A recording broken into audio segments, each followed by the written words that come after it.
Welcome back to the leading edge of integrative mental health. I'm your host, Lisa Dale Miller. Please review and subscribe to the Groundless Ground podcast on Apple Podcasts, Spotify, Stitcher, Google Podcasts, YouTube, radio.com, TuneIn, iHeartRadio, and of course find out more at groundlessground.com. I'm ready to go. How about you? Depression is a relapsing disease, and preventing future depressive bouts is critical for sustainable mental health. Psychiatrist and UCSF Professor Emeritus Stuart Eisendrath's new book, When Antidepressants Aren't Enough, is a layperson's guide for preventing depression relapse. This book offers detailed information on depression and anxiety, something most patients rarely receive, and features an easy-to-follow program of targeted breath exercises, meditations, and innovative visualizations from mindfulness-based cognitive therapy, an evidence-based 8-week course offered for many years at the UCSF Depression Center. It was a great honor to have time with Dr. Eisendrath, and I know this conversation will be deeply informative for clinicians as well as people suffering with depression. Dr. Stuart Eisendrath, thank you so much for agreeing to be on the Groundless Ground podcast. Well, thanks for having me. We are going to discuss your new book, When Antidepressants Aren't Enough, Harnessing the Power of Mindfulness to Alleviate Depression. This is a book for the general population. That's correct. What motivated you to write this book? A primary thing that motivated me was my work at the UCSF Depression Center, where we found our results with treating people for depression was similar to some large studies, such as the STAR-D trial, where you take a person who has major depression or clinical depression, as it's called commonly, and treat them with an antidepressant. They have about a 30% chance of recovering completely by the end of 12 weeks. And if you take the people who haven't recovered and give them a second antidepressant, they have about a 20% additional chance of recovering. So at the end of 24 weeks, which is actually more than many people stick with an antidepressant trial, at the end of 24 weeks, only 50% will have recovered. That means 50% haven't recovered. And we wanted to develop alternatives for those people to try to help them recover and give them some tools that they could use to empower themselves in their recovery. So we started the Practicing Alternatives to Heal Depression study to teach them mindfulness-based cognitive therapy as a way that they could get further improvement if they had failed antidepressants. I think for most of my patients, antidepressants fail them. Well, that's a good way of putting it. That may be a better way of putting it, in fact. I'm not against antidepressants because in certain people they can be life-saving and can be very helpful. But the reality is it's not like the pictures on TV or the commercials on TV, is that many people don't recover completely despite antidepressants. And unfortunately, if that happens, the person takes it as a personal failure that they haven't done it. They don't work completely. People don't recover completely in 50% of the cases. Even though antidepressants are very common as a treatment, most people, the treatment for depression is no treatment, that they often don't seek treatment because they're so depressed. They're not hopeful about getting treatment, and they don't get treatment. The most common treatment for depression is really snap out of it, or what are you depressed about anyhow? The reality is depression is a very serious illness, and we need all the tools that we can bring to bear to try to help people. Medication is useful in some cases, and long-term medication also can be useful in some cases. On the other hand, I have to say, with antidepressant treatment, there are a lot of people who go on it, stay on it. I mean, I've had people come in and be on it for 15, 20 years. And I ask them why they're in my office. And they will describe what still sounds like depressive, anxious symptoms. And they'll tell me they've been on an antidepressant for this long. And I'll look at them and say, how do you even know it's doing anything? As a mental health professional, it's a little frustrating, largely because psychiatry Basically, these days has one trick in its bag, which is medicine. It isn't actually so much psychiatry. I think psychiatry sometimes has one trick. 75% of the antidepressants in this country are prescribed by primary care physicians. They have one trick. They don't have psychotherapy available to them for the most part. They're seeing a patient in a very brief visit, and if they do detect depression, they're going to reach for the prescription pad for an antidepressant. And then the person, as you say, may end up being on it very long term. And one of the things that's important to recognize about mindfulness based cognitive therapy is it was developed as a relapse prevention strategy. Depression is a relapsing illness. The person tends to have an episode and then another episode down the road, and there needs to be strategies to prevent it. And that's where mindfulness based cognitive therapy has really shown some very positive effects. There was one study that showed in a group of people that if you compared mindfulness-based cognitive therapy to treatment as usual, that there was twice as good a chance of staying free of depression in the follow-up period. And then in an even more powerful study, there was a large group of patients who had recovered completely with antidepressants, and they were divided into two groups. One stayed on maintenance antidepressants for 2 years, and the other group received mindfulness training and then was tapered off of their antidepressants for the remainder of 2 years. The mindfulness group was just as good. Actually, it was slightly better, but not statistically better, but it was slightly better than the group who stayed on antidepressants. So this showed that the mindfulness-based cognitive therapy approach was really just as good as maintenance antidepressants. And of course, the people were off of antidepressants and off all of the side effects of antidepressants. So it was a very powerful study with a large group. Do you know if in that study, if the cohort actually had continuing weekly meditation group together through the 2 years, or did they just give them the 8-week MBCT program and that was it? They had several booster sessions after the initial 8 weeks. When you offer MBCT classes, do you have continuing meditation group that meets weekly for the participants who finish the 8-week We've program? had what we call alumni groups where people can join and come back and have a session if they like.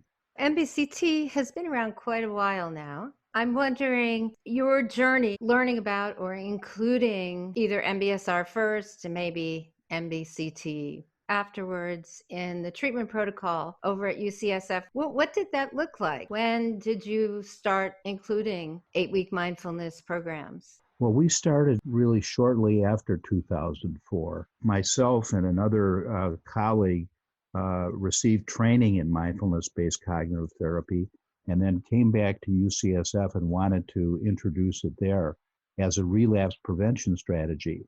But when we started to do that, we found we couldn't find many people who had completely recovered from depression. Most of the people we found had continuing symptoms of it. So we adapted the original protocol to be more for people like that, which really outnumbered recovered people about 10 to 1. We introduced it and continued to adapt it. And then we started a research study, the Heal Depression study, that was funded by the National Institute of Health to try to really measure both clinically what was going on with patients. Did they improve or not in a number of areas? And also we did on a subset of the group, we did functional MRI to see what was going on in their brain function over the 8 weeks. And the 8 weeks, I should say, bears a lot of similarity. The original program of MBCT, mindfulness-based cognitive therapy, was built on the platform of mindfulness-based stress reduction. So there's a lot of similarity. If you were to look down on two rooms with those things, mindfulness-based stress reduction and mindfulness-based cognitive therapy, they would look similar. But the mindfulness-based cognitive therapy is really aimed at people who are depressed or anxious, whereas mindfulness-based stress reduction is much broader. It may include people with chronic pain, heart disease, cancer. The MBCT program includes cognitive therapy for depression. It includes elements of cognitive therapy, that's correct. So it is a different focus.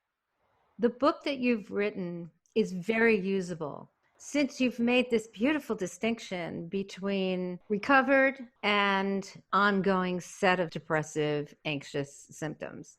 Is the book written for people who are currently undergoing and suffering from those kinds of symptoms so they can pick it up and use it? Yes, exactly. It's written for people who may be on an antidepressant and not getting the results they want, or maybe for people who don't want to even try an antidepressant and use it as an alternative to help themselves.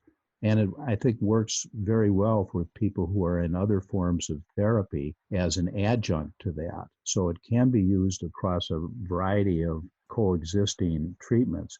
In our study, we focused on people who had had 2 or more antidepressant treatments and were still having significant symptoms. We paralleled larger studies of antidepressants, and we took people that would be considered to have treatment-resistant conditions because they hadn't recovered despite 2 or more antidepressant trials. And these were people who had long-standing depression. The average duration of the episode that they were in was 7 years. So these are people who had really been suffering for a long time. And we found using our techniques that people had less depression, less anxiety, less rumination, more self-compassion, and more mindfulness after 8 weeks. So it was a very useful technique. And it also had significant brain effects, which we could talk about a little bit later, perhaps. The most important thing is what people experience when they're engaging with the treatment. And I think a lot of people who suffer with depression and anxiety, at least the patients I see, they're extremely frustrated because for the most part, mostly what they've been offered doesn't do much. And I really admired the way that you wrote the book because when you do an 8-week MBCT or MBRP or even an MBSR, you're being delivered a lot of skills and you get a lot of material and you're practicing a lot, but you're not getting a lot of education about the nature of what's happening with the disorder. And I think you do such a beautiful job of giving people intimacy with their symptoms, why they might be there. What is it about depression and anxiety? Why do they go together? These are the kinds of things that I think confuse people. I tend to think of depression and anxiety as going together. In our study, people with depression, 75% of them had an anxiety disorder as well. The people who have depression feel as if they have already experienced a loss in the past. Whether or not they have, that's what they feel. And people who have anxiety are thinking they are going to have a loss in the future. So they're predicting a catastrophe or disaster. That's where mindfulness really comes in because mindfulness is focused on the present moment. And if you can focus on the present moment, it's naturally antidepressant because you're not focused on the past. And it's anti-anxiety because you're not focused on the future. So it really helps in being present on this moment. If you're focused on that, it really has powerful effects on mood. I think in neuroscience, the term for it is time traveling. That would be a good way of putting it. Mind's tendency to be lost in thoughts about future disaster or to be lost in rumination about perceived past disaster. And I noticed in your book, one of the chapter titles is Time Travel Problem. And the narrative is one thing I'd love to have a conversation with you about. I talk about this a lot with my patients because they viscerally experience the difference between narrative focus and experiential focus, which are old terms. There's narrative focus, the mind is turned toward the internal narration of events, or there's experiential focus where awareness is turned toward bodily experience or the surround, whatever is around the person, which you call the present moment. So I was wondering whether or not you've also had a sense about this narrative focus problem for people with depression.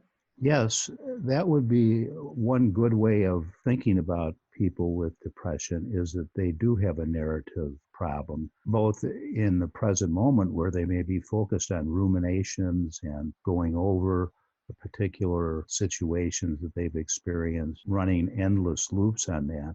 And then even on a broader scale where they have a life story that they're focused on built around depressive themes, where they continue to interpret data that comes in as if it fits into a narrative biased towards the negative. If you've experienced depression, when something comes in, studies have shown that there's a definite predisposition to interpret it negatively and be more sensitive to negative events. So the problem of the narrative is definitely a significant factor. And that's one thing that we try to break up in the mindfulness approach, is to have the person step back and notice they have a narrative. Because when you're depressed, you may not even notice you're having a narrative. You're believing the narrative as if it's a fact. And one thing we really try to help people differentiate is when you're depressed, most of the thoughts are just thoughts. They're not facts. And if the person believes they're facts, they're going to get more depressed. If they can differentiate, this is thought, it's not a fact, and I don't have to accept it. Building the capacity to observe what's going on. Is this a real factual situation, or is this just a thought? I like to think of it as if people were walking down the street in some small town and they saw a number of shop windows as they walked by, and the shop windows are filled with depressive thoughts. In typical depression, they go into the store and buy those thoughts and take them home with them as if they're true. Whereas with the mindfulness approach, we try to help people learn that those thoughts in the window are there. They don't go away, but you don't have to go in and buy them. You can keep walking in the direction you want to go with your life. And that's what we find, that people's negative thoughts don't disappear completely, but they have much less power over the person's life. This is true. Affective stickiness, big problem. Yes. So I love the approach of the phenomenology of internal material. The phenomena that's perceived as outside is actually no different than the internal thoughts and feelings people experience. It's just thoughts and feelings come and go faster, much faster than, for instance, the desk that I'm sitting in front of right now, which appears to stick around. One of the things about the mindfulness approach, but also I think cognitive behavioral therapy for depression does this as well, is it allows people to experience the phenomenology of everything that's coming into the field of awareness. Would you agree that that's true? Yes, I think so. You know, your desk is a good example. You might say your desk is a beautiful desk, and somebody else looking at it may say it's an ugly desk. But the fact is, it's a desk, and our opinions about it are just thoughts, really. They're not facts. It is an emotional stickiness where the person with depression tends to interpret things negatively and are sort of stuck in that negative state and doesn't realize that when they say the desk is beautiful or the desk is ugly, that those adjectives are just thoughts about it. They're not actual facts. And also, they would egoically take birth in the fact that they don't like the desk. That also would become a problem for someone with depression. They actually would feel that they don't have the right to not like the desk. They would take that as I'm a terrible person because I don't like the desk. And I find that that's one of the really sticky things with depression is continual putting oneself in the middle of all bad things that occur. That's one of the most important things I would say is that people with depression, there's a lot of self-criticism, blaming of the self. That's why when people have a relapse with depression, they tend to interpret it as a personal failure or a weakness rather than viewing it like somebody with diabetes having an exacerbation or somebody with asthma having an exacerbation. When the person has a relapse of depression or has more depression, they actually get depressed about being depressed. And that worsens their depression. What we teach people is when you say, I'm a terrible person, actually what's going on is you're thinking you're a terrible person. You're having the thought you're a terrible person. And just like other thoughts, like those thoughts in the store windows, you can learn to keep walking down the street without really buying that thought, without really accepting that thought as an actual fact. If you accept the thought as a fact, why wouldn't you get more depressed? But if you take that thought as just a thought, then it doesn't lead to as much depression. Let's talk about how meditation and cognitive behavioral therapy for depression work together, how they maximize the benefit of each other. It's important for us to have an honest conversation about how, for some people who are depressed and anxious, find it very difficult to do certain kinds of meditative practice. You deliver a wide range of practices in your book, some of which are downloadable. Maybe you'd like to talk about the different varieties of meditation that you're delivering. We like to offer in our classes what I think of as a buffet of different meditations.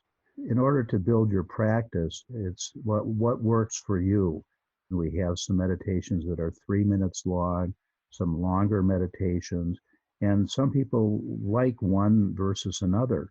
There are some that are sitting meditations, there are walking meditations, and some of these may be more helpful to people at different stages in their depression.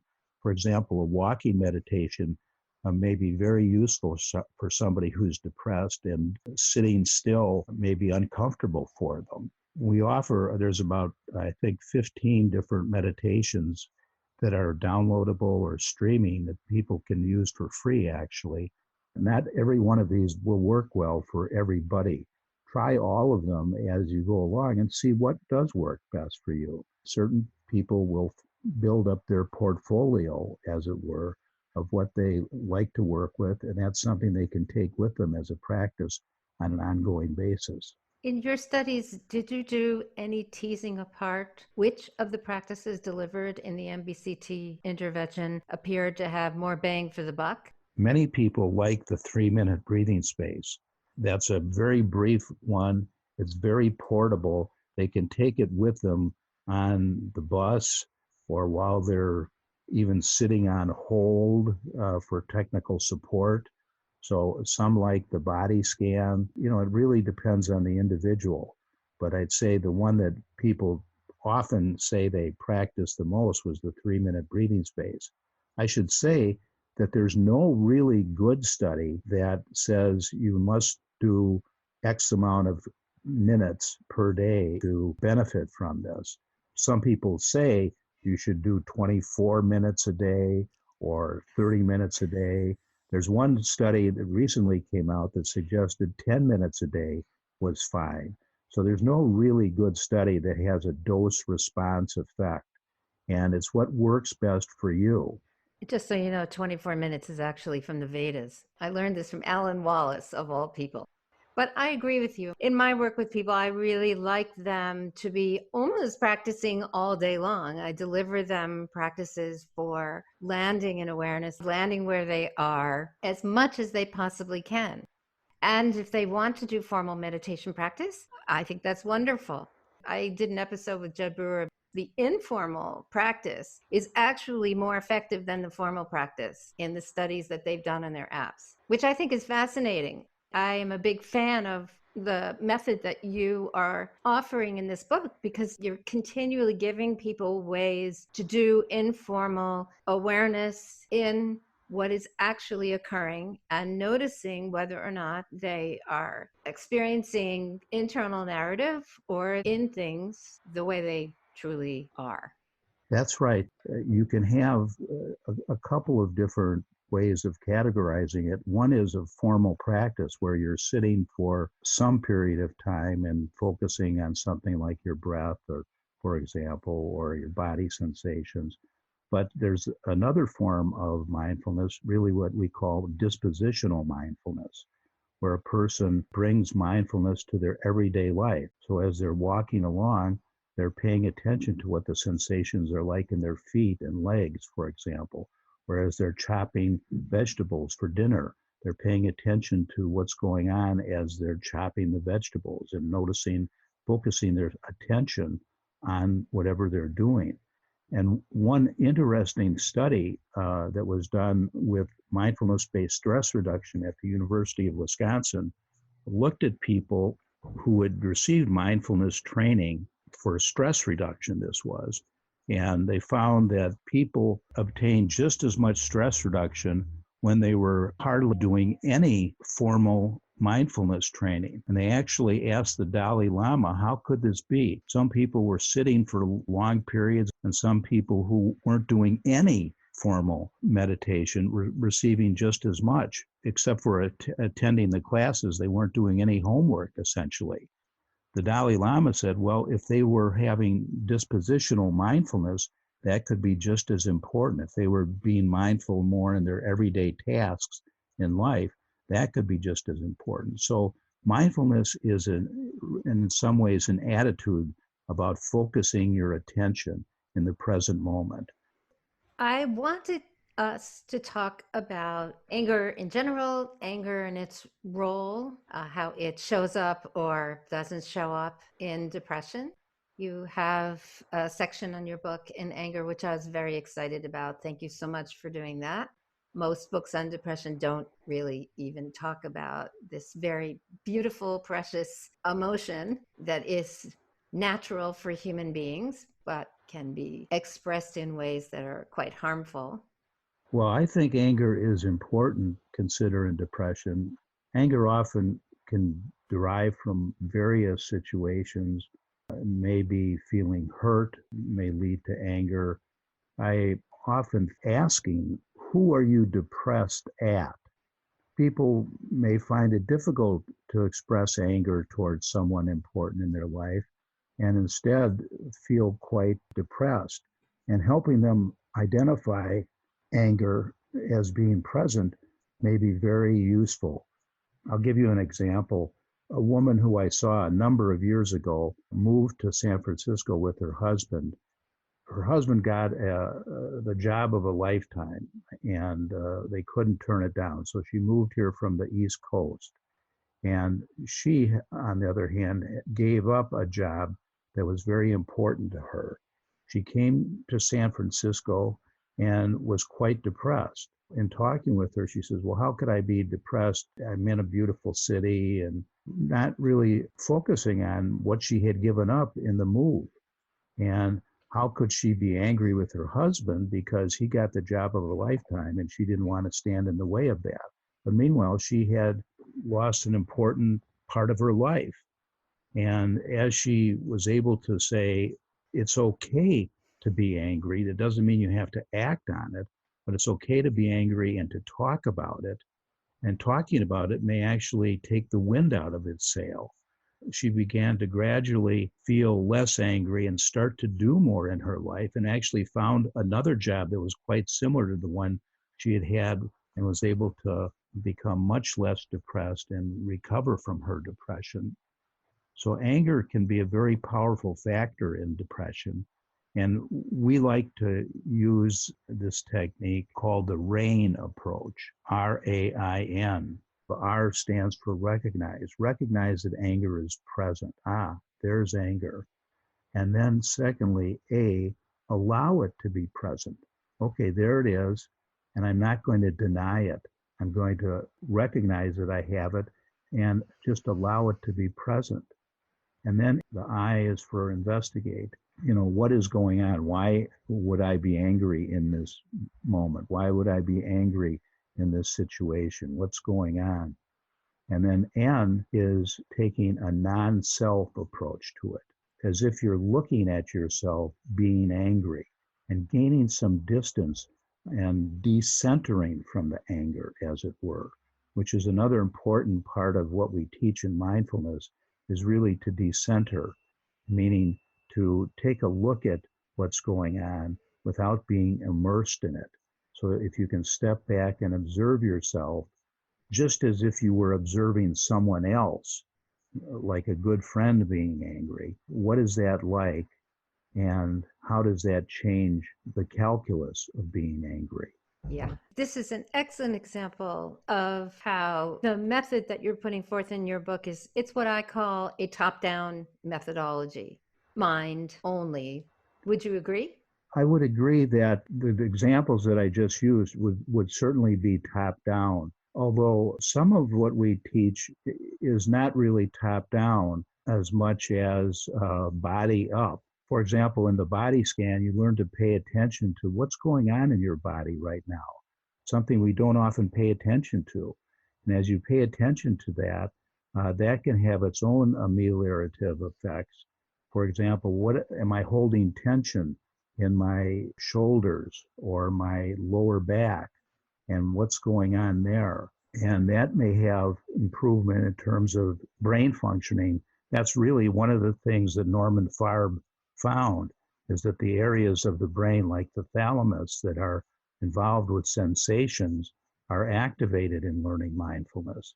As you shift to that area, it can have powerful beneficial effects. You're right, much of what we talk about is top down from the motion regulation areas of the brain, but some of it are from deeper areas of the brain, such as the thalamus. So it may have powerful beneficial effects from learning what's going on in our body as well. For me, MBSR, MBCT, MBRP, these to me are all top-down methods. For instance, especially with anger. Anger has an energy in the body. It's really good for people to recognize that they actually have anger. And since most emotions actually arise from bodily experience, they are perceived by the brain, but the actual feeling of anger generates in the body. Because I'm integrative, I'm also adding to this menu ways for people to actually work with and engage the energy in the body that comes with anger, particularly for people who have trauma physiology on board. Most of my patients who suffer with depression and anxiety have severe trauma histories. And I even noticed in your book, one of the studies that you mentioned, the biological genesis of depression was, in fact, a study on monkeys of developmental trauma. These are the things that so far, I think, are not emphasized so much in these methodologies. Some of us who have been doing this for a long time are adding into our menu integrative methods like somatic experiencing and other forms of sensory motor skills so that we can have our patients work through some of the dysregulation states they have in the autonomic nervous system that go along with depression and anxiety. Even if the mind is feeling better or is trained better, sometimes the body just shows up with that hyperactivation or collapses into hypoactivation. I think it's a nice complement, I would say, to this set of theory and skills which you've put forth in your book that's so useful. Would you agree? Absolutely. I think it's a very good compliment. There's more than one way to skin a cat. The techniques that we advocate are the only way of skinning a cat. There's, a number of different things, like you say, somatic experiencing or yoga. If you go to other countries, you may find that social interventions may be the preferred approach. Andrew Solomon writes about this in Traveling to Africa and how they treat depression as a community effort. There are a number of different approaches, and that's why people need to really not lose hope if one technique doesn't work. In our country, the most common technique after no treatment is really antidepressants. So in our medical center, we focused on that as being sort of the entree to our system. But other techniques that are being used today to try to treat depression, and we need them all. I agree. In fact, I'm not sure you saw this new Harvard study, a meta-analysis of 8,000 people on exercise for depression. Almost any type of physical activity, it doesn't matter if it's strenuous or light, helped offset people's genetic propensity for depression, as well as offset their chances of getting depression. It's so interesting. The link between movement and improved mental health held true for people who'd even experienced depression in the past. They said it was almost like physical activity neutralized much of the added risk for people born with a propensity for depression. Yes, a colleague of mine has been involved with investigating depression in medically ill folks for over 15 years, and she's the principal investigator of the Heart and Soul study. After 15 years, the main finding of all of her research is that exercise is the most important thing. And that now she's focusing on what interferes with people getting into exercise. And that's what I like so much about your book, because I think you tackle that problem specifically. How do we get beyond people's resistance to engaging in their own treatment? There is no doctor who's going to give you a magic pill. I am always telling my patients to exercise. In fact, I don't even call it exercise. I just say move your body. The E word makes them not want to do anything. Oh, that's a good way of putting it. Like the M word makes people not want to meditate. Yeah, maybe you should try just saying, focus your attention. That would be a very good thing. I've really appreciated your emphasis on the heart practices, which are not so emphasized, frankly, in the 8-week mindfulness interventions. Were you thinking of one particular practice there that caught your eye? You have a chapter on self-compassion. I'm actually not a big fan of self-compassion. I'm a big fan of compassion. Even though you use that term, you very much were laying out heart practices, like the heart practices from the Lojong tradition and some of the other Theravada Buddhist practices. I agree with you that self-compassion alone isn't ideal, but compassion towards others and self-compassion are important and really go together, because if a person can develop compassion, they can apply it both externally and internally. People with depression have a great deal of difficulty with self-compassion. If you do a self-compassion meditation, such as a metta meditation, where they're expressing compassion towards others and towards themselves, it's not unusual that for people, when they try to focus on themselves, feel uncomfortable doing it, that they find it difficult to do. And in fact, in studies, people find it 80% more comfortable to focus on other people than on themselves. What we try to teach people is to, in a sense, try that, focusing on yourself as if you're another person. For example, if you think of mindfulness as if it's a spotlight, that you're shining your attention on something, then I like to think of self-compassion as being a lens that you put in front of that spotlight. If you make a mistake, for example, if you're depressed, you might say, boy, what a dummy I am. What a failure I am. I made a mistake on this simple thing, not a good person. If you put in the self-compassion lens, it changes things dramatically. You can say, oh, I made a mistake. Mistakes are part of the human experience. I can learn from my experience. I can go on and handle the same situation better in the future. Part of compassion and self-compassion is really experiencing you as being a member of common humanity. If you have depression at this particular moment in time, you're among the company of 300 million people in the world who are suffering depression right this moment. So it's not a strange or bizarre illness. It's a common one. It's the most common cause of disability in our country and in the developed world, for that matter. More disabling than cancer or heart disease. It's a very serious condition. Instead of berating yourself and getting more depressed about being depressed, if you add self-compassion to the package, it really helps ameliorate that self-criticism and soften that inner critic. One of the members of one of our groups came in being very self-critical. He said in his last session, I guess if I can forgive myself for my mind wandering when I'm focusing on my breath, I guess I can forgive myself for other things too. Beautiful. I'm always curious about the way the Western psyche lends itself to self-loathing. In your book, you have a few diagrams. You talk about the neuroscience of depression. So I was wondering, what is the relationship between this massive amount of self-loathing that appears to show up in the Western psyche and how the brain mechanisms are somehow not working appropriately? Because I don't think it's innate for human beings to hate themselves. Most depressed people hate themselves more than they hate other people, but there's so much hatred in the Western brain.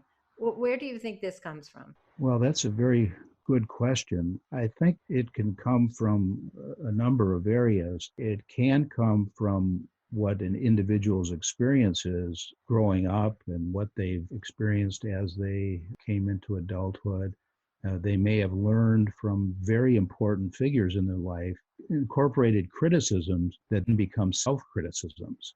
And that's why relinquishing that self criticism is often so difficult because it was learned from very important figures, and letting go of that self criticism is like letting go of those important figures from the past. It can also be due to things like societal factors where people are often striving for independence, which can be in some ways a good thing that a person wants to become independent. But in some ways, it's not so good because as they become independent, they also take on self criticism if there's any kind of failure. Whereas in other cultures, there's less independence and more focus on interdependence. So that's why in some cultures, there is much less self criticism because the person doesn't focus so much on the self and they focus more on being members of a community. Some of this is variable depending on what culture you're talking about. There's a wonderful book by David Brooks called The Second Mountain, and it's really about how in the first mountain in your life is trying to become independent, achieve things, move up the ladder of success. And after you get to the top of that mountain, you find it isn't all that great. And then you start looking around and you see in the distance a second mountain, and you have to go through a valley of some type of distress before you can start climbing that second mountain. And that second mountain is one of more interdependence, being tightly bound with other people and more focused on giving rather than achieving. Depending on the culture, there may be more first mountain approaches in some cultures and more second mountain approaches in other cultures. And so I think those can affect how you feel about yourself. Yes, because I work in Silicon Valley. Executives, CEOs that I've worked with, they tell me the higher up you get in the hierarchy, the more lonely it is, which is counterintuitive. They manage many, many more people. So you would think that they would have more access to many more people. It doesn't appear to be what they experience. Yes, I think that's true. It depends on your stance. Whether if you're still climbing that first mountain, things can get kind of lonely. If you're turning towards others and trying to shift to become more second mountainish and being more interdependent and giving and mentoring, things can shift a bit. I gave these interventions to patients for many years. I was wondering, as you were writing your book, were you considering when a person does the practices and goes through the book without a group of people with them, whether they're going to have a different experience? Because often the group makes the difference for people in the 8-week mindfulness based interventions. Well, I've had people do either format, the mindfulness based cognitive therapy in an individual format or for doing it in the group. And you're right, the group can be very powerful. The cohesion of a particular group may be a significant factor in how a person does with the program. But I've tried to capture as much as possible the beneficial aspects of the group in the book. So I wanted to make this a non-group group experience as much as possible so that people could get the benefits. Not everybody has access to a mindfulness-based cognitive therapy group. This would give them a good taste of it with the meditations that are part of it with each chapter. It gives them a great deal of what they'd experience in a group. Certainly, if people have access to a group, they may want to do that as well. If you were to prescribe 3 things that someone who is experiencing depression, it's not someone who's had chronic bouts, it's the first time, they're confused, they don't know what's happening, they're thinking, okay, maybe I am depressed. What would be the top 3 things you would recommend for that person to do? One is I congratulate them for recognizing that they're depressed. That's important. Secondly, I would really urge them not to take it as a personal failure. It's a common illness, and feelings that it's a personal failure are actually part of the illness. I mean, we already know what the most common depressive thoughts are. And they're things like, I'm not a good person, or it's a personal failure, and so on. Recognize that when you have those feelings, they're thoughts and not facts. And that when you get appropriate treatment for your illness, you're not going to think the same way. Thirdly, I would emphasize that they get some form of treatment.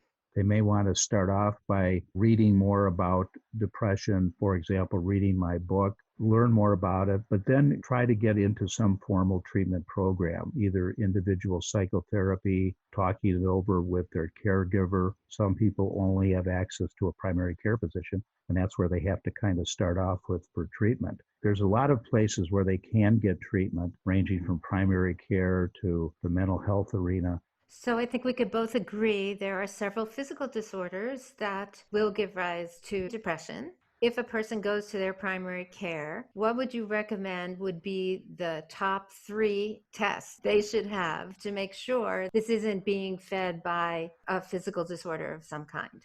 It would depend on what illnesses they already have. Things I would think about, the top 3 are: one, are they on any medications that may be causing depression? Because a lot of medications can have an effect that way. Secondly, the thyroid is notorious for causing problems, and have the thyroid status checked. And then a blood count, like a complete blood count, to make sure there's no problem there. It really is broader than that. Somebody who has a neurologic abnormality could have a brain tumor, for example, if they have a new neurologic disorder. Or I just saw somebody who had pancreatic cancer. Pancreatic cancer often has depression associated with it, even as one of the earliest signs before they have any abdominal symptom. So there's a lot of different medical conditions that can cause it. So seeing your primary care doctor, and some of the primary care doctors are very sophisticated in their approach to treatment, but if they can't handle it, they probably have some referral connections that are quite helpful. Those are wonderful suggestions. Thank you. This is not talked about a lot. Men tend to not seek treatment. And I have noticed several cases where, particularly men, but also women, they have some kind of heart disorder. Depression appears to go along with heart disease, but rarely do their cardiologists talk about it, which I find fascinating. I'm wondering if you have some advice for people who may, in fact, be suffering with heart disease. You're right. Depression very commonly occur with cardiovascular illness of all types. The people who have stroke are more prone towards depression, especially certain types of stroke. Heart disease is also often associated with depression. People who have heart surgery are at very high risk of having depression, and heart attacks themselves can often predispose people. That people need to be aware of that possibility. Hopefully the cardiologists or cardiovascular surgeons are tuned into this and can either address it themselves or steer people for referrals. Sometimes people even think that antidepressants should be part of the treatment for a person suffering an MI, but I'd say it probably needs to be a little more individualized than that. I think exercise might be something a cardiologist would tell them to do. Yeah, that would be very helpful, of course. Yeah. We're coming to the end of our time. I wanted to give you a chance to give out some resources so people can take advantage of what you're offering. Thank you. Probably the best place to get more information is my website, www.stuarteisendrath, StuartEisendrath.com. And that has links to Amazon and Barnes and Noble, as well as videos and information that people can use. It has free downloadable and streaming meditations that people can get a taste of what it's like, although I recommend ideally that people will use it in conjunction with the book so they understand what the meditation is sort of aimed at. Actually, I'm going to second the recommendation. I think your book is so full of information most people never receive about depression. They never receive about cognitive behavioral therapy and its relationship to mindfulness. It's such a useful resource, and it's so much more than just the practices. Well, thanks for having me. Well, it was a real honor and a pleasure to talk with you. And I really want to thank you for all the work you've done through your long, illustrious career. It's been a great help to so many of us in the profession. Thank you.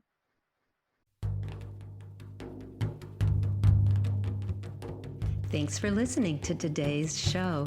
To get in touch, please visit groundlessground.com. Let's dedicate our efforts to the healing of our planet and all its inhabitants. See you next time on the Groundless Ground.